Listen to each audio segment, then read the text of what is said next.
set of equals if you know they're congruent, which would not be in the chapter. All right, so from that, right? This is still the old stuff. I just put it up there just to remind you guys. Even though, what? You can write it down again if you really want to. I wouldn't. 3 times. Yeah, this is the third time it's up there. But I put this back up there just to remind you, right? Even though the thing that's going to come up here first talks about similar right triangles, there's going to be another way that we go about working with them, just like with the triangles on Tuesday when we did that. You know, you had shorter ways to show that they were similar as opposed to doing all this stuff. Same thing kind of goes with the similar right triangle stuff today. Okay, but it never changes the fact that as soon as you know that there are two shapes that are similar, you're going to be doing something with proportions to find the size. Okay?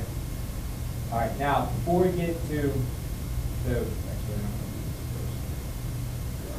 Come back to it. All right, first thing I want to talk about is the geometric mean. Okay, and the reason I'm going to go through this first is because we're going to actually use this thing to find the side lengths for these similar right triangles. Right?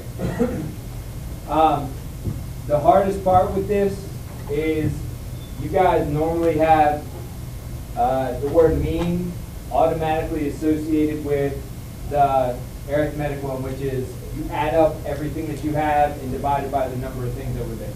Like if I gave you 10 numbers, instead of finding the mean of it, like your mind would initially go, I'm going to add the 10 together and divide it by 10.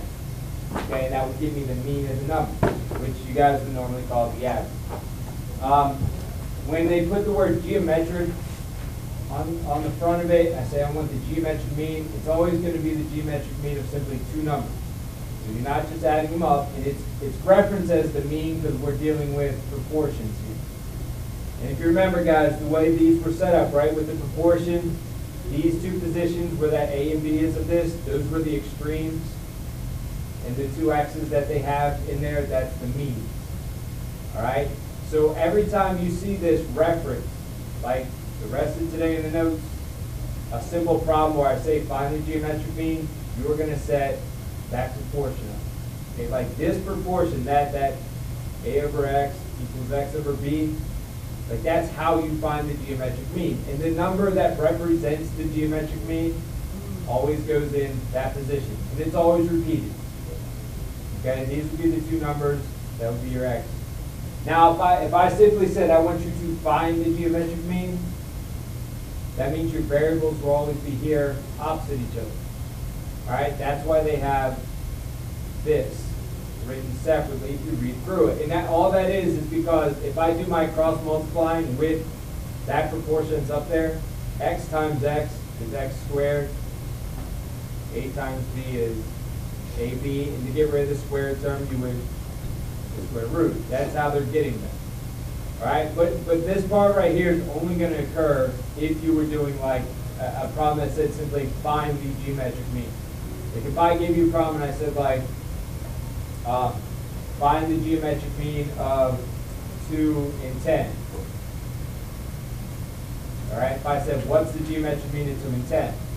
You would multiply them together, which is right there. 2 times 10 is 20, correct? Right? And you would take the square root of it. Alright, and that's it. Like unless I say make it a decimal, you don't necessarily have to. If I don't say simplify it, you don't have to. Okay? The two things that could come from this, and again, this would be the geometric mean of 2 and 10. If I said make that a decimal, then I would expect you to go in the calculator and do square root of 20. Which square root of 20 should be like, I don't know, 4.45 or something like that. Okay? I don't know exactly what it is. That should be a pretty close estimate. Okay, so if I said make it a decimal, I would expect you to do something like, 4.4. What is it? What's square root of 20? Then we got a calculator. 4.7. That was pretty close to 4.5. All right. If I said simplify it or put it in simplest radical form, Remember, this thing becomes that. You guys remember how to simplify radicals at all? Anyone? Huh?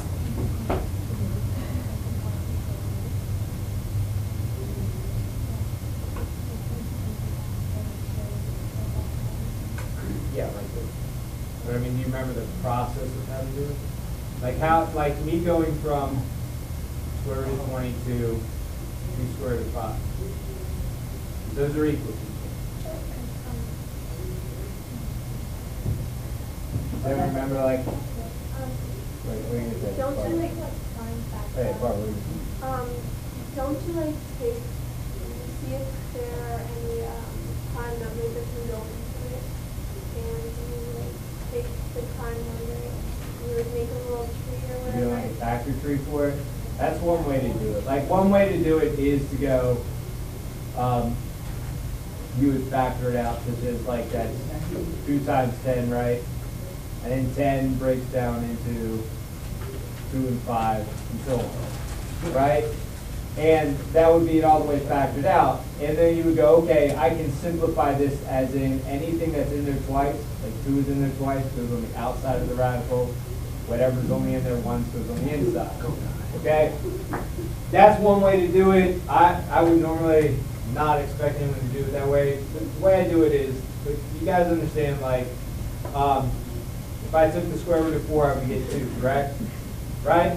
Yeah. If I took the square root of 9, do I get 3? Yeah. And then 16 is the next one, 25, 36, 49, so on, so on, so on, so on. Right? The way I normally do it is, if I'm breaking these down, I figure out which one of these numbers divides into 20. And I know 20 is 4 times 5. So 4 times 5 is 20. Square root of 4 is 2. Okay, like the factor trees work to start you with, and they'll always work. It's just a matter it's just a matter of taking the time. You don't want to do it that way. Okay? Like I wouldn't want to do it that way. It takes too much time. All right. But again, like right now with this stuff, I'm probably not going to say simplify it. Next chapter, I will. Just be aware that this will come up. Okay.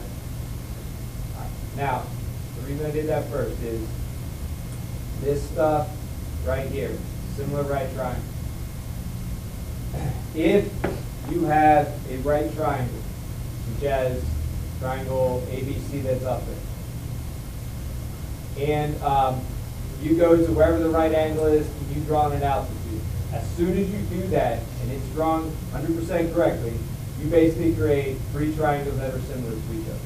You create one triangle here, one triangle here, and then the entire thing are all similar, which means since they're similar, all the sides are proportional. Okay? Now, so all the problems that we're dealing with today, when I say you're doing similar right triangles, I'm talking about a diagram that looks almost exactly like this. Like everything that's up there has to occur. You have to have the large triangle be a right triangle, and you have to have an altitude drawn to the hypotenuse of it, the longest side. If something's missing, then you're not going to be working with it in the manner that we're going to go through. All right, so this is a very limited situation. The fact that you have to have a right triangle, and then you have to have inside that right triangle an altitude drawn to the longest side. Okay? But everything we're working with today, since we're talking about similarity, if this does occur, you create similar triangles, which leads to setting proportions of your side. Okay? So the biggest thing you want to put on here, make sure you listen somewhere like everything that we're about to do. Make yourself a note saying that everything we're going to do right after this, I have to have a right triangle as the biggest triangle, and that altitude, that line inside of it, has to be drawn to the largest side. That's the only way this stuff's going to work that we're going to go through. Right? And the reason it works is because they are similar. So I'm going to have proportions set up. Now,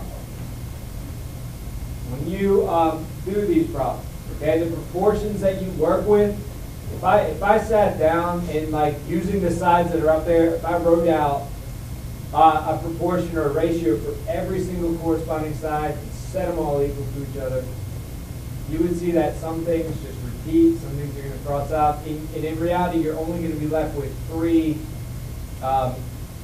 proportions that are actually going to be important for you finding every single one of the side lines.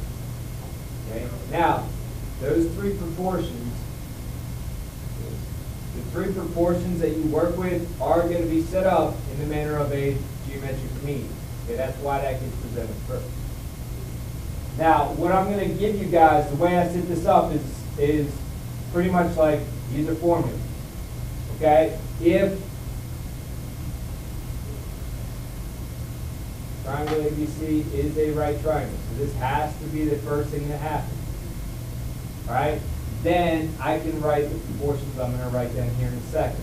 Now, for me to do that, I tend to label the sides in the manner of this is side 1, that's side 2, side 3. This we're going to call side A, side B, and this entire thing here is side C. Okay, that would account for every single segment that's up there. There's 6 segments that are like unique to each other. All right, and the stuff we're going to be working with will be proportions to find one of those 6 segments. Okay, now I label these right here, these 3 that come off of the big right angle. Well, the right angle of the big triangle, because all right angles are the same. But the right angle of the big triangle, these 3 that come off it, I label 1, 2, and 3. Okay? Because these 3 right here always act as geometric means. All right? So that, what I'm saying with that is, when I set my proportions up, and I said there's going to be 3 basically unique proportions that we're working with, those 3 sides, side 1, 2, and 3, are going to be in these proportions in the manner of a geometric mean, which we said, right, the definition for a geometric mean was that. The geometric mean was in there twice, okay, but directly diagonal. So if I take that idea and I say, look, these 3, I'm telling you, act as geometric means, when I start these off, I'm going to start them off with all those in these proportions twice, directly diagonal from each other, because that's how the geometric means work.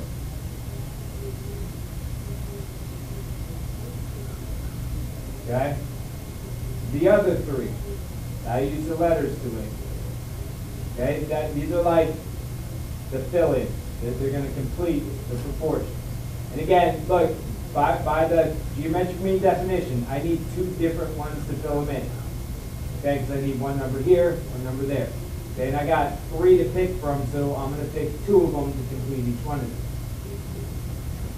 All right, here's how I try and tell people to remember this. If I look at side 1, right here, right, that's side 1, correct? The one I got labeled that way. Out of A, B, and C. Okay, out of A, B, and C, which 2 of those 3 actually make contact with that side right there? A and C. That's going to be my fill-in. If I look at side 3, over here, this side 3, out of A, B, and C, which 2 actually make contact with side 3? C. And then which combination haven't I used yet out of those? A, B. There it is. Guys, treat these as formula. Okay? This is basically like a formula for you to find side lengths if that big triangle is the right triangle. Okay? And what I would suggest you do, when you do problems like these, and when I do the examples, I'll do it, label the sides like 1, 2, 3. The ones that come off the big triangle's right angle, label them 1, 2, 3. The other one's A, B, C. If you do that, then you can simply take whichever one you have labeled and plug them into these. Like you can actually write all three of these out every time, and you'll see that there's going to be like one or two that you don't need because it's not going to have enough information in it for you to solve. Yes. How do you know what letters like go on top and on the bottom? It doesn't matter. Doesn't matter. Okay. Because they're going to be multiplied together when you solve it anyway, so it doesn't matter. Just as long as, like, if you stick with the way I have it here, and you treat it like a formula, just make sure that you have 1 A and C together, 2 A and B, 3 B, and then you'll be okay. All right? Now, hopefully, guys, like you'll get to the point where you'll see, like there's an obvious pattern to doing these, an obvious method, that hopefully you would get to the point where you don't need to necessarily label these. All right, if you do a couple of them. All right, but I'll always do it like for my examples, and I'll do at least 2 examples before I give you something to try. Okay? Gonna go past this? No. All right. So here's would be 2 examples. And again, these are pretty straightforward and basic. All right, so here's how your brain really needs to think. And again, when I say that, I mean I'm talking about a couple of days from now. Obviously today, you would expect these problems to fit the formula I just had, but if it's a couple of days from now, you're going to forget it. The thing that should key you off onto doing the formula I just had up there is the fact that both of these big triangles have a right angle. So I know that triangle ABC here is a right triangle. I know EGF is a right triangle. That means that when I draw that line in there, I can do the whole geometric mean thing I just set up. Okay, the formula is going to apply to it. All right, so with these, if I labeled them the way I just had it, that was like side 1, that was 2, that was 3. That's like A, that's B, that's C. Okay? So here's the thing. The way you pick these should really relate to whichever out of side 1, 2, or 3 you have. Okay? And again, I'm speaking strictly as looking at this as I just gave you formula. All right? So if I did that, I don't have a value here, correct? Right? There's nothing there. There's no value there. That means that if I treat this as a formula, I have to go, the only side I'm given out of these 3 is side 2. So I'll go back and look, and I'll go, okay, I had a formula that went side 2, and then which 2 numbers did I say will fill them in there? What did it say? Which paper? A and B. Okay? So now we go, okay, that's the formula I'm going to use. I'm just going to fill in the numbers that are up there. I got a 12 with side 2, so I can put a 12 in there. I got a 16 on A. All right, and then what I'm trying to find is side B. That's a basic proportion, guys. Okay, it's just a matter of cross multiplying. If I cross multiply there, I get those 2 multiplied together, correct? Right, 16x. And then these 2 multiplied together is 144. So what's 144 divided by 16? 5. What is 9? There you go. And that'd be your answer. Okay? Alright? The one over here, this is find HF. That's that side. So again, if I label it the way I had it, right? That's side 1, 2, 3. That was A. That was B. C. All right, so again, I would look at it as if, which one do I have something labeled on out of 1, 2, and 3?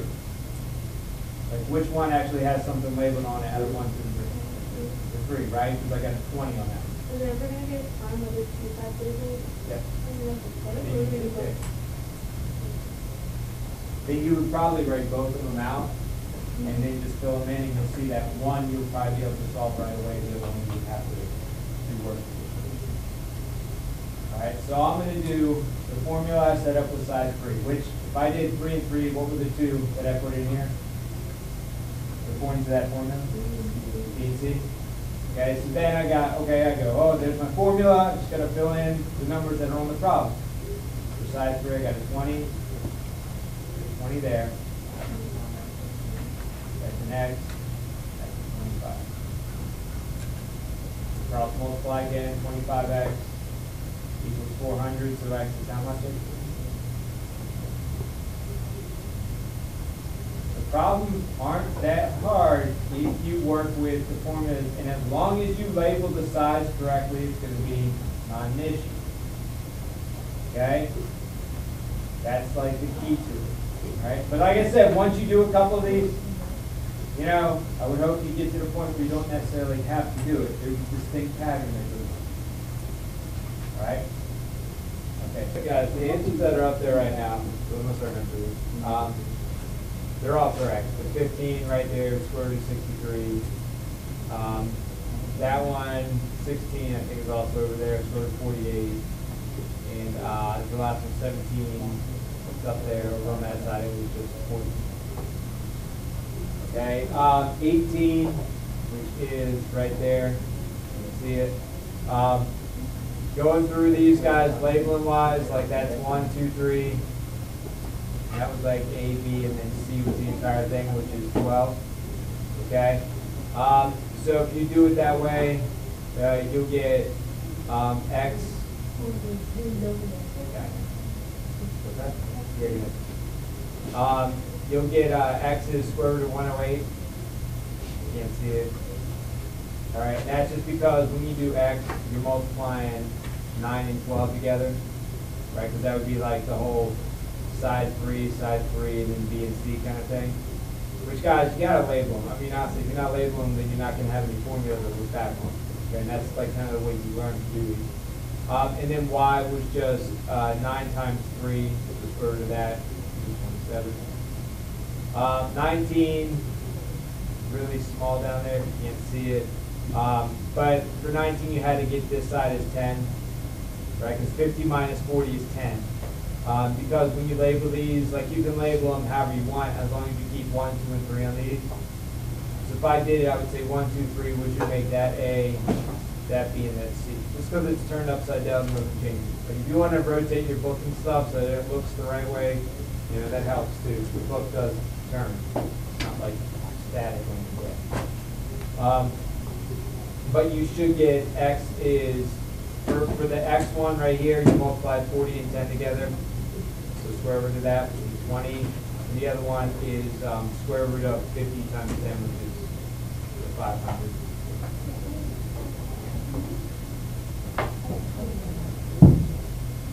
So you can wrote it, I can see it.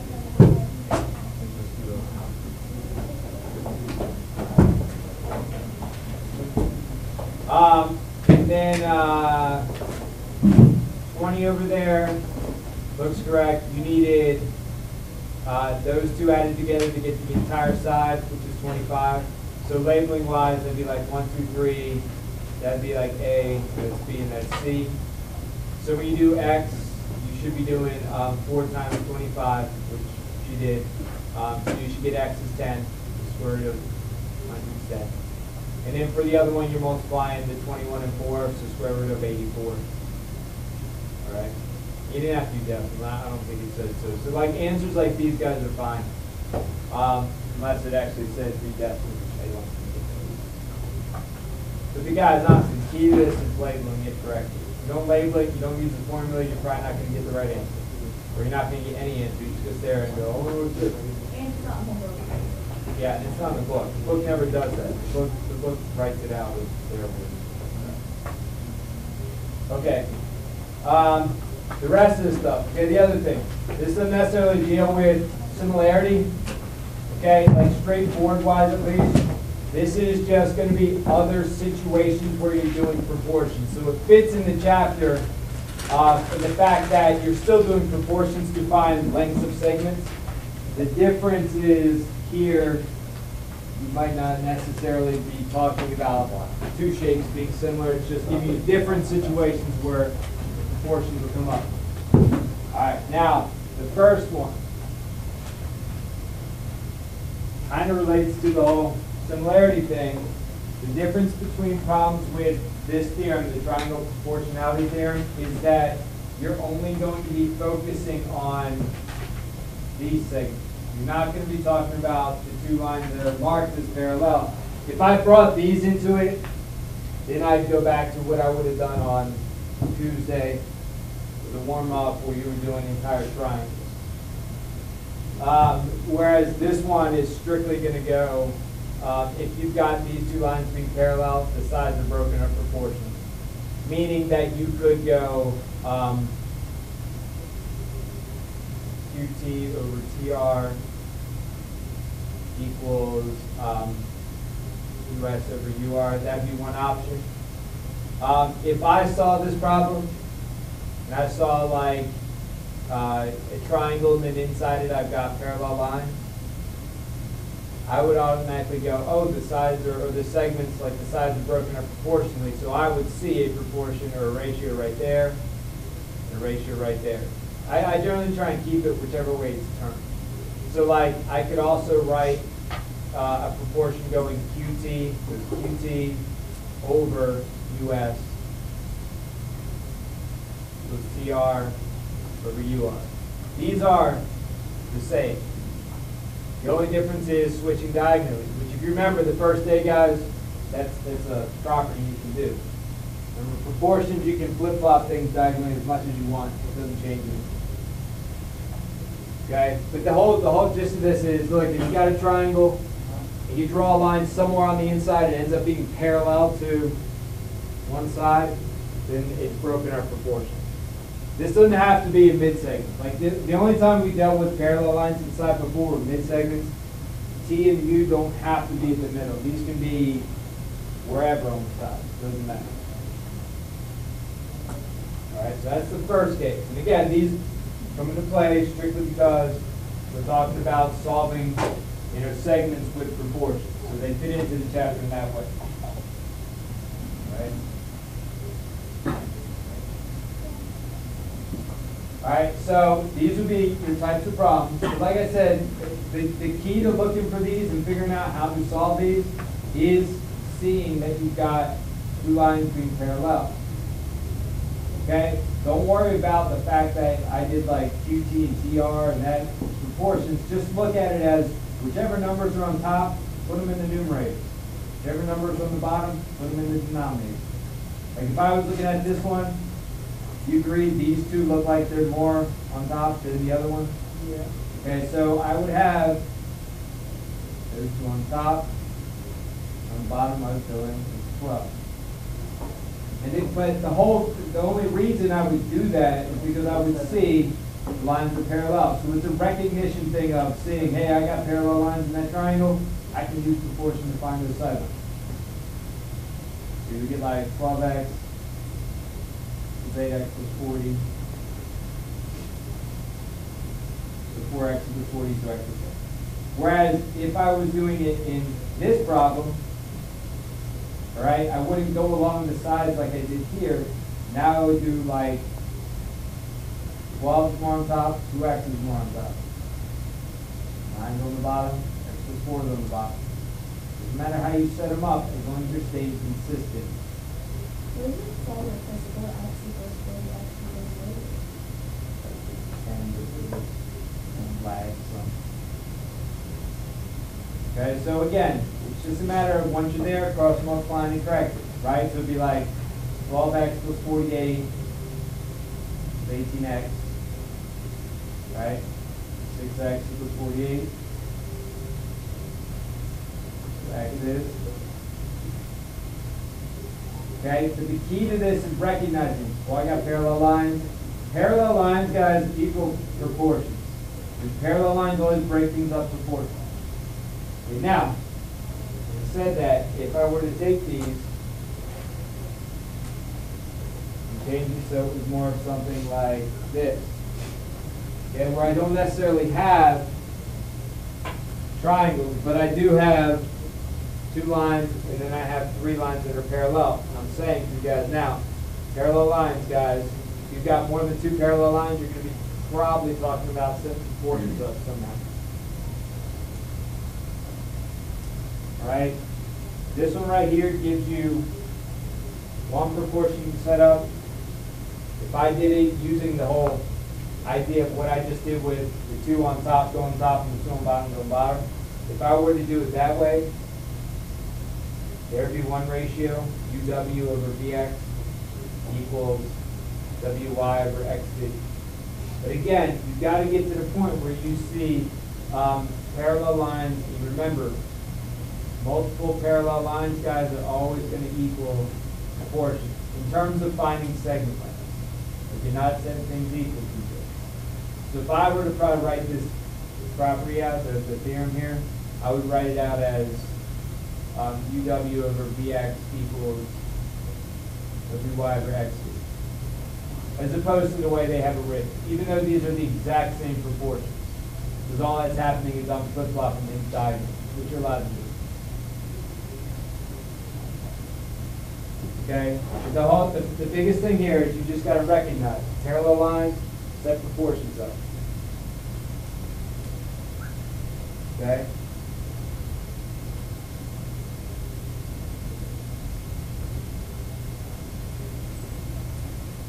I'm not kidding. Nah, I'm not worried about that.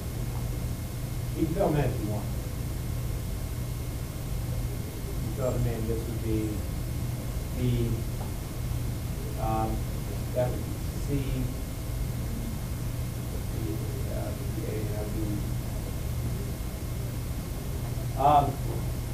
the biggest thing with these is just make sure you're staying consistent in terms of whatever you put on top. Make sure things correspond. Okay, just like you would with any kind of triangle. And you really can't screw these up too much. And it's usually easier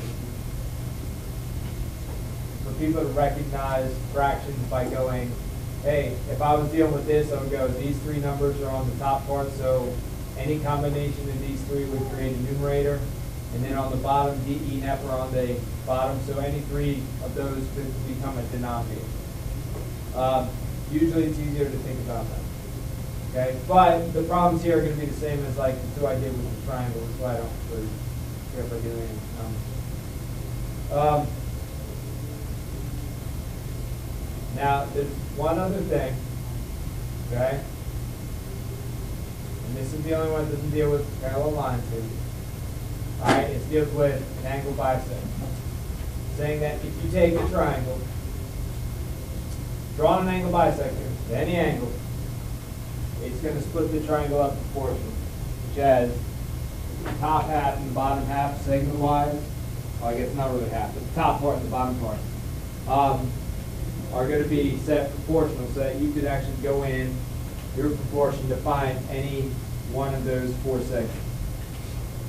Okay? And again, it doesn't matter how you do this as long as it's consistent.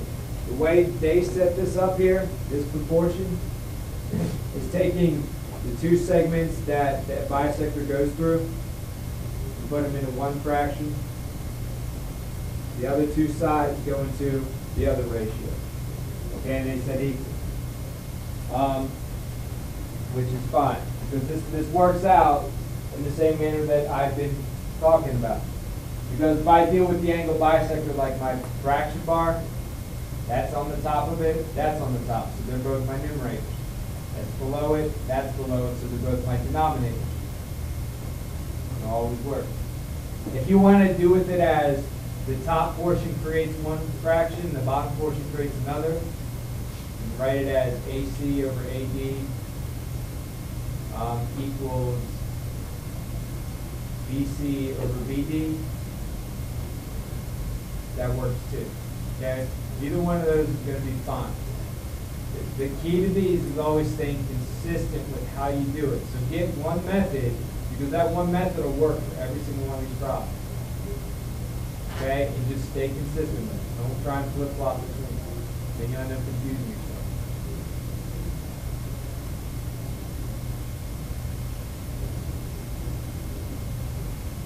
Okay?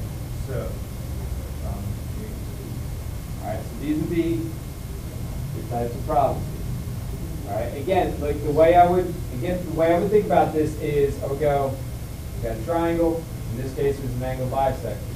So angle bisectors and triangles or parallel lines and triangles should create proportions if you're finding side length. Again, the way I think about it is angle bisectors like my fraction bar. The two numbers above that are 8 and 20. Two numbers below it are 14 and x. So make sure when you do them, I match up 8 and 14 because they're both on the side being bisected, and 20 and x is just the left of it. All right, so get 8x equals, what's 20 times 14? And divided by 8.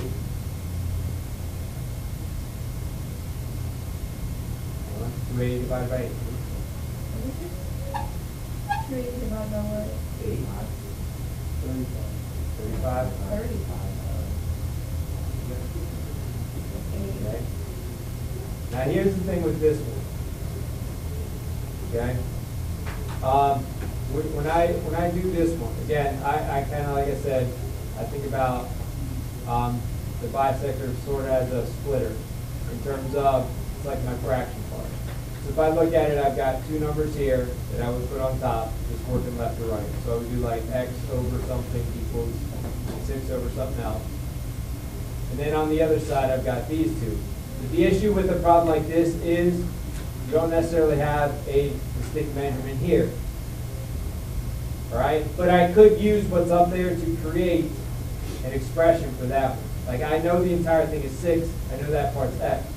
What would I do with these two numbers right here in order to get this part? What?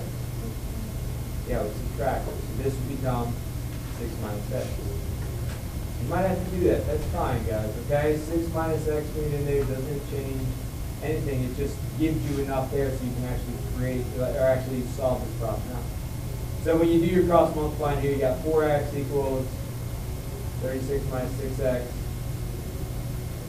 10x equals 36, so x is 3.6. Okay? This isn't the last time we're going to have something like this come up.